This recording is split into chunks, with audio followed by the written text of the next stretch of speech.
You know, because Vegapunk is a smart dude. Like, you know, he probably has contingency plans for his contingency plans.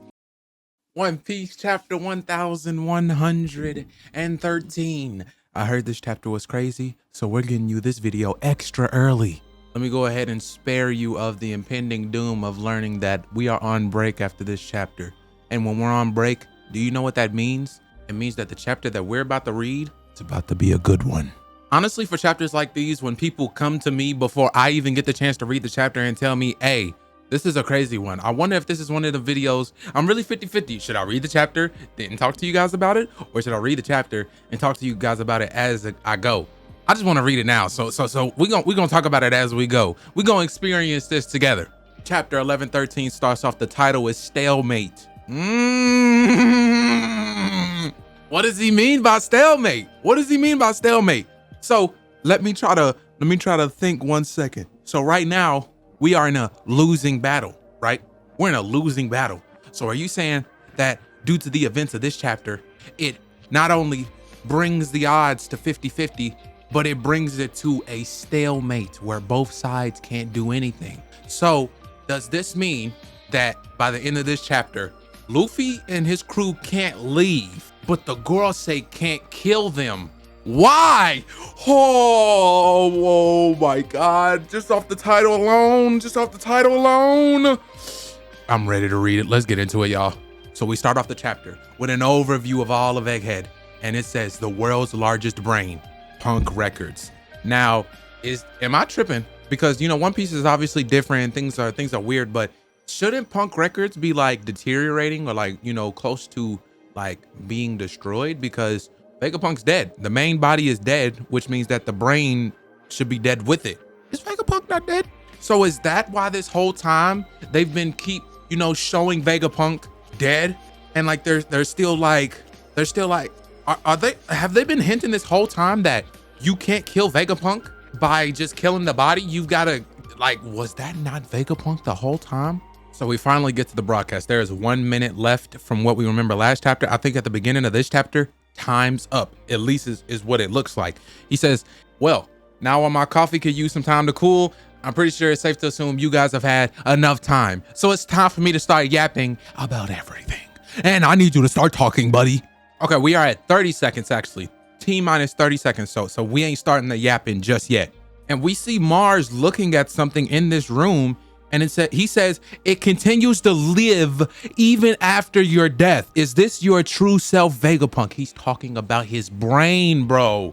So the brain lives on, which means the knowledge lives on even after Vegapunk's death. Vegapunk never dies because the brain is still alive. It makes sense now. Okay.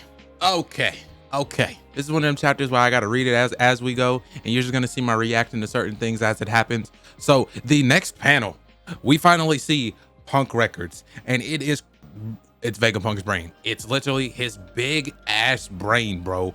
And it's just there, and it's got this crazy like Dragon Ball, like you know the thing that Vegeta was in whenever he was healing after his battle, before or after his battle with Frieza, like that weird little water tank. Vegapunk's brain is just in there and it's being upkept, and god damn, it's huge. Pause. And Mars is sitting there saying, I mean, what is death if you know, what is death to something like a brain this huge that holds all this information because of his fruit? A good question that he specifically said was, is his consciousness stored in his brain, or is it just a bunch of information? And while all this is going on, the footage that's going on around the world is still going on. Vegapunk is still talking as all of this is going on. Probably like 25 seconds at this point, probably been like 5 seconds. And then we start going around the world of the different people that is currently watching this as it happens. Back in Syrup Village, Kaya has a video transponder now, and she looks healthy, looks very healthy. We go to Twin Cape with Laboon in the I forgot his name. What is his name? All I remember is he had that one scene in the anime where like it kept doing like a triple look at different angles on his face. It was like here, and then he was like in your face like this.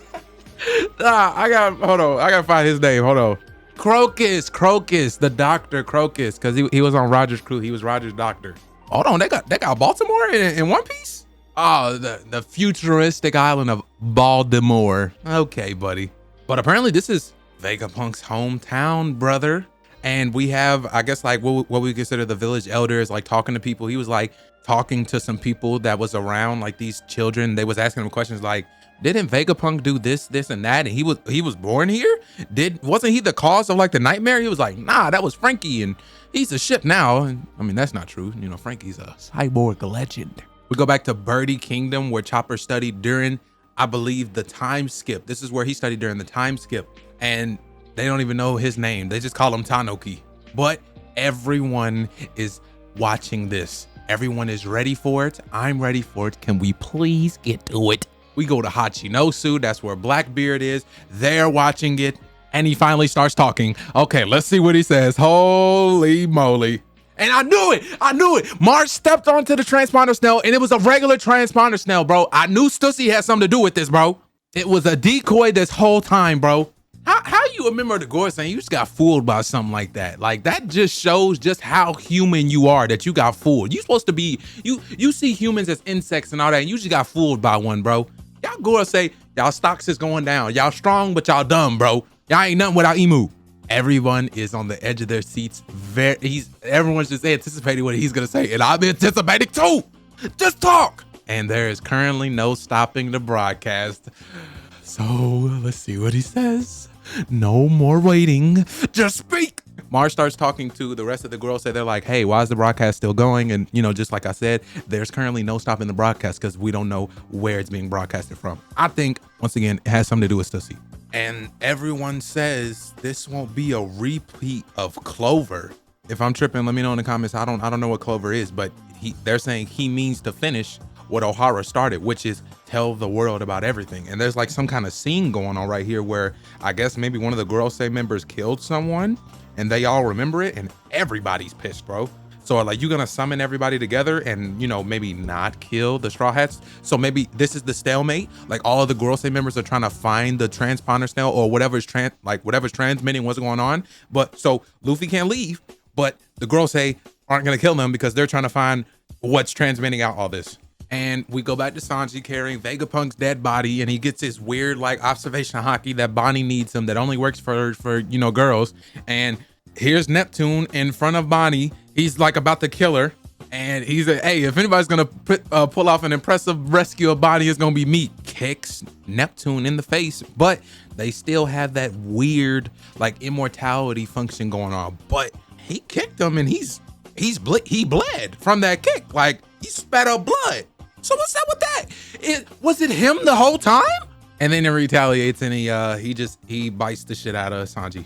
And then here comes the Giants. They come and help Sanji. They're pinning down Neptune right now. They're pinning him down. And Vegapunk finally starts talking. The first thing he says is he has to confess that he has committed 2 grave sins. And I think one of them is that he has withheld all of this information that he's about to tell everyone. And maybe he has to do with like the death of Ohara. And yes, this message was programmed to be transmitted the second that his heart stops beating. So yes, Vegapunk is dead, but the brain lives on. So currently with Neptune, they are getting jumped by Oimo and Kashi. And then here comes Bonnie. She says, give me a giant-ish future. So she literally can just turn into anything. She turns fucking huge, bro. And she's about to step on Neptune. And everyone kind of gets the news of exactly what's going on. We go to the Sabaody archipelago, and everyone is reacting to the news. The Vegapunk just said that he's dead, bro. And yes, it seems like exactly what's going on is what I thought. So Vegapunk is, you know, basically telling them, whoever it is that killed me, I'm not here to judge who's right and wrong. Even though he's kind of hinting at the fact that he already knows exactly what's going on. Like, it's like he already knew that the Gorosei was going to be the ones to kill him. I mean, it wasn't the Gorosei, but it was Kizaru, but like from the orders of the Gorosei. And he was like, I'm not here to talk about right and wrong, but I know who killed me, kind of. But he says, I do not know nearly enough about him. Is he talking about Emu? Because he knows about the Gorosei. He knows about Kizaru. But who he don't know that much about? And all of us? Emu. And Saturn, in front of the other members of the Straw Hats, Nami, Chopper, Usopp, those people, he just zooms past him. He said, hey, I don't got no time for y'all. I got to go get rid of this transponder snail, whatever it is that's transmitting this video. I got to go get that. I don't got time for vermin like you. And Nico Robin, he stops in front of Robin, and she recognizes him. And it seems like Saturn had some part of what to do with O'Hara, because there's like a memory here of Nico Robin. I guess she remembers seeing him because she remembers his voice. And he says, "You must be Nico Robin, the woman that Akainu let slip through his fingers, that impotent fool." And she, I guess, just, connected the dots that this weird person that was there during, when everyone got killed during O'Hara is one of the 5 elders, because she remembers his voice. And Saturn's like, okay, I'll just kill Robin real quick before I leave. And then Nami, this is going to be a very powerful moment. This is going to be a powerful anime moment where she yells to everyone, protect Robin. And everyone throws out everything that they have in order to block this attack that Saturn is trying to kill Robin with. And boy, is that going to be a crazy anime scene. And then, Saturn always got to add in the fact that they're filthy insects and all that. And I can't stand these people, bro. And basically, Mars is saying that outside of what just happened, that's going to be a crazy anime scene, by the way. He's saying that he doesn't sense any weird telepathic waves, and that just adds on to the OP-ness of the girl. Say, make him even more OP, Oda. You know what? Go ahead. So Luffy can box him. And they are searching everywhere. Mars is flying everywhere to find this, bro. And he's not finding anything. He's saying this is futile. And basically Mars says that he should maybe destroy the power station to stop this. I don't know if that's gonna do it or not. And then remember exactly what's going on here. Remember that the mother flame is the reason why they can't just destroy the power station here, because that power station is what would help them replicate the mother flame. And the chapter ends with Vegapunk saying he's gonna cut to the chase. Our world is going to sink into the ocean. What? What does that mean?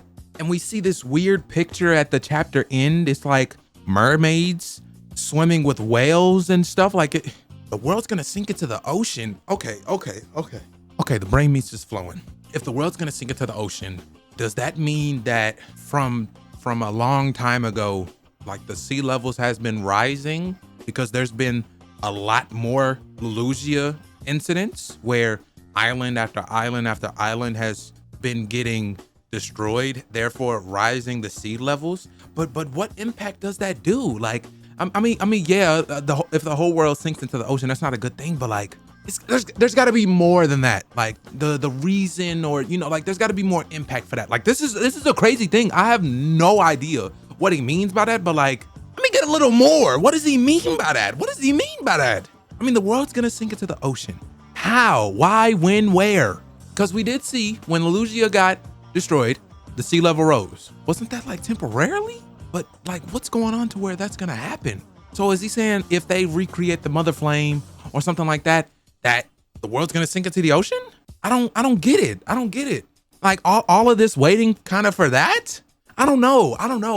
I need to take some time and reread the chapter a couple times. But I mean, I gotta let this marinate. I gotta let it marinate because this, I don't know. We're gonna have to talk about this specifically in another video. We're gonna have to talk about this because this is crazy, bro. Oh, man. Hey, I'm gonna holler at y'all, bro. W chapter, bro.